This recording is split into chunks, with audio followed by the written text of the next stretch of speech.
I'm Amy Boland with Joanne Walsh, and we are here to talk about Women's History Month and to look at some books that are coming out or have been out for a while and some of your favorites. What do we have? What do we have? I have one about Vinnie Reams and Abraham Lincoln. Vinnie Reams she was born in Wisconsin into poverty. Her family moved to Washington, but she was always molding out of clay. You know, the children were always asking her to make things and sculpture, and that's what she wanted. And then the parents moved to Washington, D.C. during the Civil War, and she got a job in the post office. But she kept wanting to. She was always sketching, and she finally got a job with a sculptor. Her parents were not happy because the post office paid more, but she went, and she was building up this reputation, but she kept wanting to do the president, and everybody kept saying, "Girl can't do that," and people started telling Lincoln about her. And he kept saying, who would want to sculpt such a homely man? And it was actually when someone said that she had been born in a log cabin that it got his interest, because that's where he was born. He started posing for her. Well, then he was assassinated. But she ended up winning the contest to do the statue of Lincoln that still stands in the Capitol. And I don't think she was 20 years old yet. I mean, in a time and era when women didn't do those type of things. And I would think it would be an inspiration to young girls. I read this to the 5th grade, and they were fascinated. I think about the women who aren't written in these books. I'm happy that we're reviewing the books to just let people know what great work is out there, but there are so many women who are not in the books. And great-grandmothers, people who have influenced us in so many ways. So I encourage readers to get those stories and document those stories.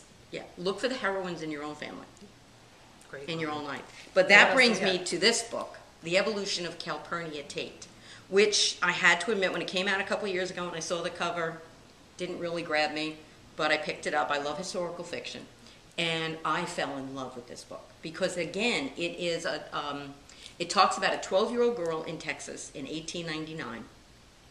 Her family is wealthy. She says she's in the worst place in the family to be. She has 3 older brothers and 3 younger brothers, and she's the only girl. And she actually ends up being her grandfather's shadow. And he's kind of this austere person that everybody else is afraid of. And he's a scientist. He's given up the family mill and to his son, her father, and he's just enjoying himself. And she becomes, the evolution is, you can see her starting to realize that I want to go to university. I want to be a scientist. But her mom, understandably, is worried about her traipsing off with the grandfather and doing all this, and that she's not going to learn the things that a woman should learn in that time period. Sure.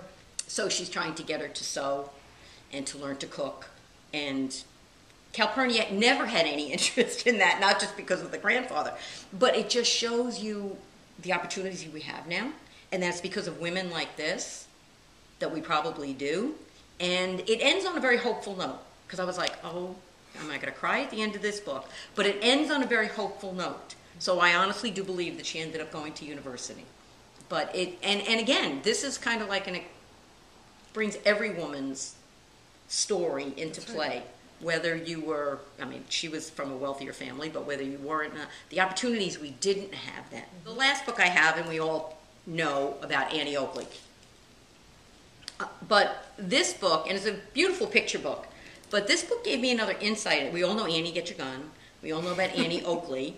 But she grew up in such abject poverty. Unbelievable. You know, her dad died when she was young and everything else. And she used her skills as a hunter and a rifleman to basically save her family.